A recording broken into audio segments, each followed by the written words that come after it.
Hey guys, uh, in the last video we did the example for capacitors, and also we talk about the capacitance of capacitors. So now what would happen? So far we looked at the capacitor when we did not have any material in between the plates. Okay, so what we had was basically just air in between the plate. Now if we put some material, some non-conducting, this is important, okay, not conducting but non-conducting material, non-conducting material between, between these plates here. Okay, so this is a positive plate, we have a negative plate, capacitor, capacitor with negative plates here. If we put this, this part here, this another material, non-conducting material, what happens is because of the electric field of this, capacitor, this non-conducting material gets polarized basically. Okay, so what happens is this. Look at this here. So each of the material basically. So the negative part of the each of the atom would face towards the positive part of the plate. Do you see that? And then positive part of the atom would face towards the negative part of the plate. So now by doing this, what happens is the capacitance of a capacitor gets changes. So actually by introducing dielectric meaning any non-conducting material, we can increase the capacitance of a capacitor. Okay, so now the capacitance of a capacitor with the dielectric material is given by this relationship here, C dash equal to kappa times C. This K, kappa, is a Greek word here. Okay, so that kappa is called dielectric constant that depends upon the material that we put in between the plates. Okay, so value of kappa equal to 1 if it is just the vacuum. If there is nothing in between the plate, and if it's a vacuum, it's a value of K is 1. Value of kappa, if we have air, that's very close to 1 as well here, right? I'm sorry, this is close to 1 as well, right? 1.00059. Okay, so uh, if we increase the if we insert the material, what happens is, think about this, the C dash is going to increase, right? Anything other than the air or vacuum is going to make this whole value here bigger. Okay, so the capacitance of capacitor increases. If we put a material generally if we put a paper in between the dial, capacitance of capacitor, the capacitance will go up by this factor 3.5. Dielectric constant of paper is 3.5. Pyrex, dielectric constant of Pyrex is 4.7, and for water it's really high, K equal to 80.4. Okay, I think it would be nice, right, if we could make a what's called a capacitor with the water. Look at this, we can increase so much of capacitance of a capacitor. We can really make it like 80 times of the original value of capacitors, a capacitance of a capacitor. Okay, so these are some of the materials, value of dielectric constant for some of the material. Okay, okay, so now let's look at the energy. So recall, energy stored in a spring is given by what? This equation here, right? Basically, this is the potential energy, U equal to half kx squared. Recall, energy stored in a gravitational field is basically U equal to mgh, or gravitational potential energy, right? So both of these are really energy. This is energy stored in a spring. This is energy stored, you may not have looked at it this way. This is energy stored in a gravitational field. Okay, so that energy is actually stored. This potential energy is really energy stored in a gravitational field. Okay, so U equal to mgh. Similarly, we can also have energy stored in a electric field of a capacitor. Okay, so for the case of a capacitor, we have energy stored in a electric field of a capacitor, and it's given by this equation here, U equal to half qb equal to half cb square, half q squared by c. Really here, look at this is probably easier to remember for you, this middle one, because look at this. this, energy stored in a spring looks half kx squared. This one here looks half cv squared, right? So that's easy to remember. And then if you have a, if you remember this equation, you'll be able to find all of these. You don't need to memorize, because after that, once you have, if you, let's say for example, u equal to, half, and then the c, once you have like a cb, what happens is, in place of c, right, now what you do, another equation is what, c equal to q by v. So you can basically just, in place of c, you can substitute with this part here. So that will give you what, q by, if you write q by v here, in place of c, you get this equation, right, q squared. Sorry, not that one. C, in place of c, if we substitute this, what do we get? CB is square. Oh yes, CB. I was wondering what happened there. So let's say square. Where is my square here? So e squared, so you square this part, then we'll get this half, q squared by c, right? And then so on. So you can just do these changes. I'm going to erase this part, just showing it to you guys. So you do no need to memorize equation here. If you can see that, okay, this, u is equal to half cb squared is the energy stored in a capacitor, you'll be able to use any of these, okay? So just remember one of these, and then remember the definition of the capacitance of capacitor. After that, you'll be able to find it. So there is an energy stored in a electric field of a capacitor, okay, and given by this equation here. Okay, so now let's start new chapter 22. This is about current and resistance. So far we were, we looked at the charge at rest, right? In our example, sorry, so far whatever we talk about the charges which were at rest. We did not have a case where the charges were moving, right? So this portion of the field where the charge is at rest, we talk about charges at rest, this part is termed as electrostatic, okay? So static, right? This means at rest, okay? Now we wanna explore a topic where the charges are in motion, okay? So now if the charges are in motion, then we will talk about electric current. Now please remember this, in this case we are going to talk about only steady current. Steady meaning the value is constant over time, it doesn't change with the time, okay? So steady current. All right, so oops, sorry, my slides just, okay. So now let us say we have this, cylinder here. This could be, let's say, maybe like a copper wire or something, okay? Some conductor, it has to be a conductor. If it's not non-conductor or insulator, we are not going to talk about the current, okay? So it has to be some conductor, so that it has some free charges, electrons that are free to move, okay? So now let's say so these are the electrons here we have, which are free to move. Next step here. Now if we establish a potential difference, let's make this end as a high potential, this end as a low potential, by using a battery, because battery has this, one end is at a higher potential, the positive part, and the negative part of the battery is at lower potential. Now if we establish this potential difference between the two ends of this conductor, then what happens is, what do you think would happen, guys? If we have one side is a positive, one side is negative, what happens? Electric field, we'll see that, right? Like, so now we have these electric field lines, right? This is set up there inside the conductor. Now because there is this electric field line, and these are the electrons, these are negative charge, they are going to move where?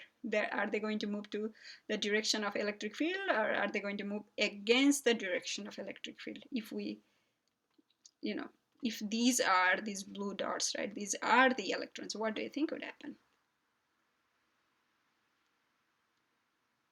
What do you think? All right, so if you remember these, charges, right, these are negative charges, these are going to go towards the higher potential, right? If it is a negative charge, it goes against the direction of the electric field, okay? So these electrons will start moving to the left side of the screen here, this way. But then electric field is set up this way, so basically now we can talk about the current. So this current, current is basically these, before I talk about the current, so these electrons are going to move in this direction, okay? But then electric field is going in the other way. So now this current, what is this current? So this current is going to go to the opposite direction of the movement of electrons. Basically, the direction of the current is really the flow of the positive charges rather than the negative charges, which are electrons in this case, okay? So now we can define the current, electric current as the average rate of change of the charges per unit time, okay? So delta Q divided by delta T. So number of, average charges, that are, flown per unit time, some duration delta T, right? So this is how we define the electric current. So the unit for this current is ampere, represented by capital A. This is how you say A-M-P-E or yes, amperes. Okay, current is a scalar quantity. Flow of a current is this is the convention, really. Okay, the current flows from positive to negative direction, that is in the direction of the positive Q. But in fact, these are the negative charges that are moving. They are moving in the opposite direction of the current, okay? All right, so now we said we can, we have a voltage here, we have a current flowing here.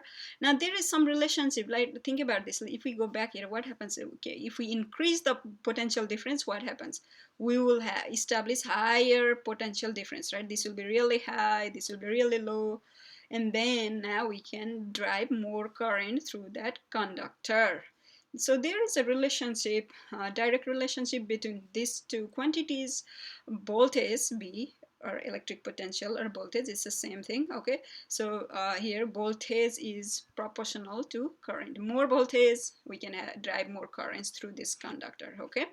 So now that is given by Ohm's law here. Ohm's law, so here you could just really say B is, directly proportional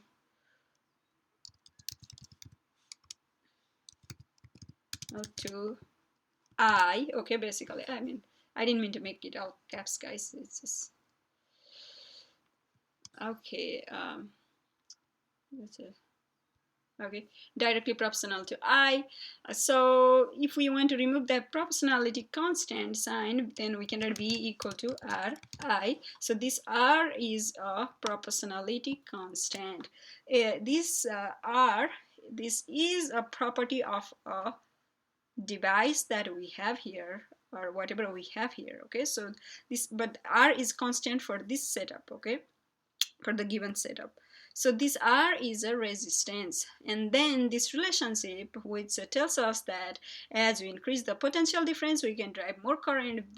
That relationship is called B equal to Ri or IR, and this is a Ohm's law, okay? So all the materials that follows,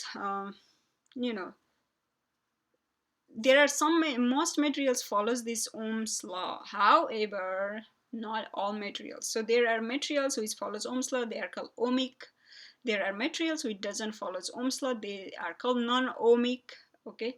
So, but right now we don't need to know ohmic and non-ohmic for this course. For now, ohmic is good for us, as long as, this voltage, applied voltage is proportional to the current, linearly proportional to the current, okay? All right. So that's the Ohm's law. So Ohm's law, it basically gives the relationship between the current and the voltage. Okay. All right, guys. So what do you think is the unit of this R? Well, the unit of R is, R is a resistance. It's ohms. So this is omega, capital omega. Okay, this one here. This is a capital Greek letter omega.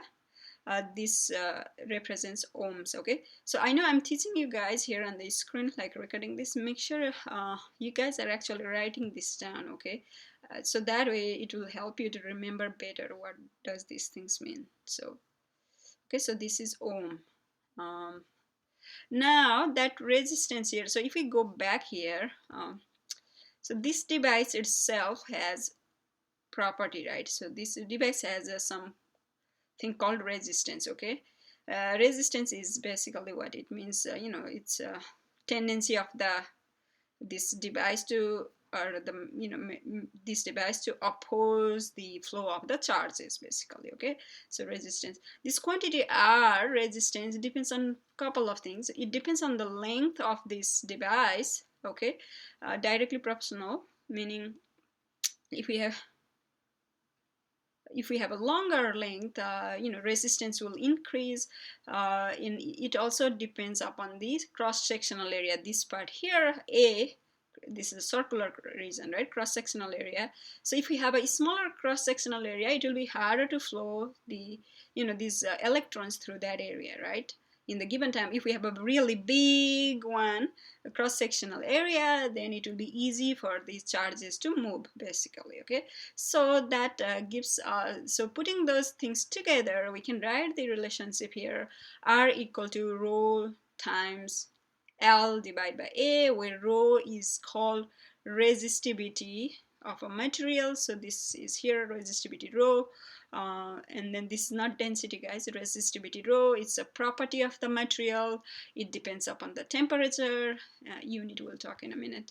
So this R rho, right? L is the length of the conductor, right? In this case, right, we have this cylinder here. A is a cross-sectional area. Okay, so these are the quantities that this R depends on. Now unit of this resistivity we can find, right? This R is measured in ohm, and then if you have L divided by A, that becomes what? As per meter, and then if you take it over this way, then this becomes as ohm meter. So unit of resistivity is ohm times meter. Okay, now we can also talk about the power. I have an equation here, but before we talk about the power, let's look at here on this diagram. So what do you guys remember about the power from mechanics?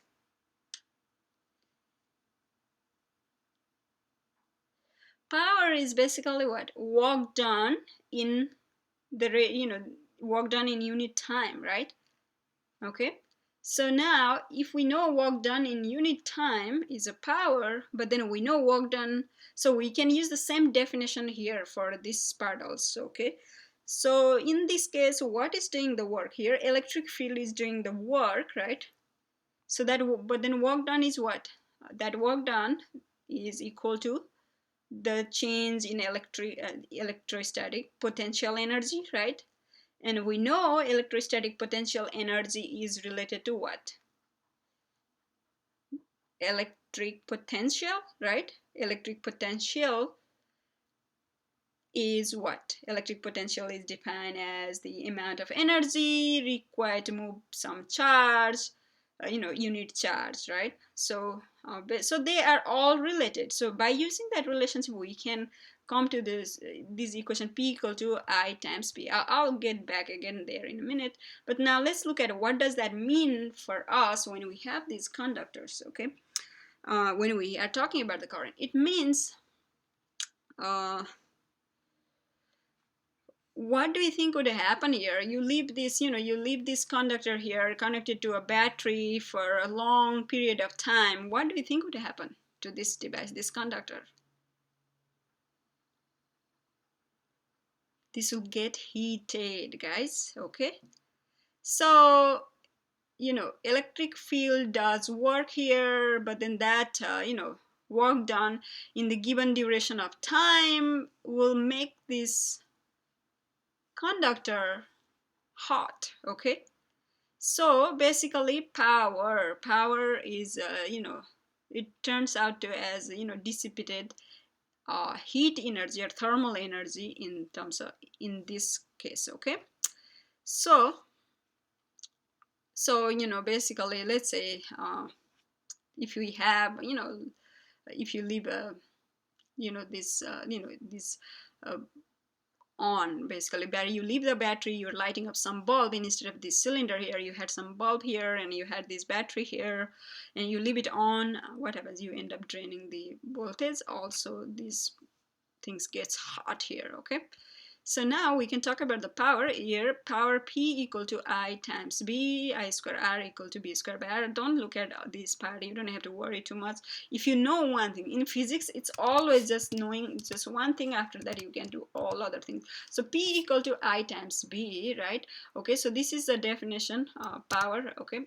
Power is equal to the current times the electric potential. This gives a power in a